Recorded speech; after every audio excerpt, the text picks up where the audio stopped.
लखनऊ के ईदगाह में वक्फ बिल संशोधन के विरोध में नई मुहिम शुरू की गई है। जुमे की नमाज के दौरान नमाजियों को एक खास तरीके से विरोध दर्ज करने के लिए कहा गया। ईदगाह के अंदर लगे QR कोड के जरिए वक्फ बिल को रोकने का प्लान बनाया गया है। जरा देखिए आखिर QR कोड से कैसे बचेगा वक्फ बोर्ड। आज जब लखनऊ के ईदगाह में नमाजी पहुंचे तो यहां नमाज के बाद एक अनाउंसमेंट ऐलान करने की देरी थी कि लोग नोटिस बोर्ड पर पहुंचे और वहां लगे QR कोड को स्कैन करने लगे। यह QR कोड किसी पेमेंट का कोड नहीं था, बल्कि यह एक एजेंडे के तहत लगाया गया।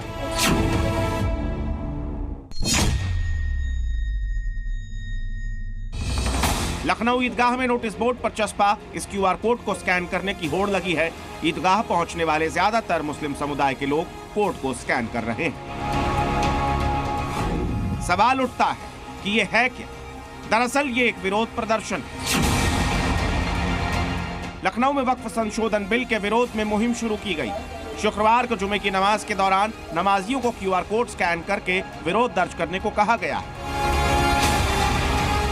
मौलाना खालिद रशीद फिरंगी महली ने खुद लोगों से मुहिम का हिस्सा बनने की अपील की।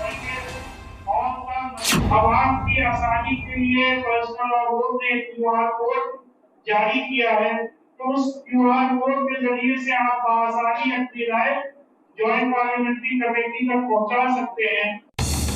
मौलाना ने बताया कि बिल के संबंध में ज्वाइंट पार्लियामेंट्री कमेटी में ज्यादा से ज्यादा लोगों की राय मांगी गई है, लिहाजा बढ़ चढ़कर इसमें हिस्सा लें। नमाज के बाद सभी नमाजी बारकोड को स्कैन करके अपना विरोध दर्ज कर रहे हैं।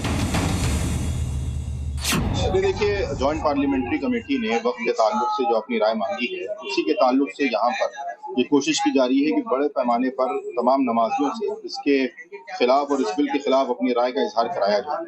और India Muslim personal law board ने जो QR कोड जारी किया है, उसके ताल्लुक से यहाँ पर एक QR कोड को स्कैन करके अपनी राय भेजने का काम किया जा रहा है। वक्फ संशोधन बिल को मुस्लिम संगठन स्वीकार करने को तैयार नहीं। इनका मानना है कि संशोधन से वक्फ की संपत्ति को बड़ा नुकसान होने वाला है। उनका मानना है कि यह बिल संविधान के आर्टिकल 14, 25, 26 और 29 के विरुद्ध। वो अमेंडमेंट, उन अमेंडमेंट से पर्सनल लॉ बोर्ड या कोई भी मुस्लिम तंजीम मुत्तफिक नहीं है। वक्फ बाय यूजर, जो कि वक्फ कवानीन की बैकबोन है, रीढ़ की हड्डी है, उसको भी जो खत्म करने की बात कही जा रही है, तो ये जितने भी अमेंडमेंट्स हैं वो हम लोग का मानना है कि वो औकाफ के लिए नुकसानदेह होने वाले हैं।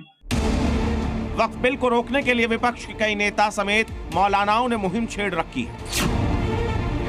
QR कोड वाली ये मुहिम भी इसी का हिस्सा है, लेकिन केंद्र सरकार इसे लागू करने को तटस्थ है। अब देखना होगा कि आगे क्या होता है। ब्यूरो रिपोर्ट, जी मीडिया।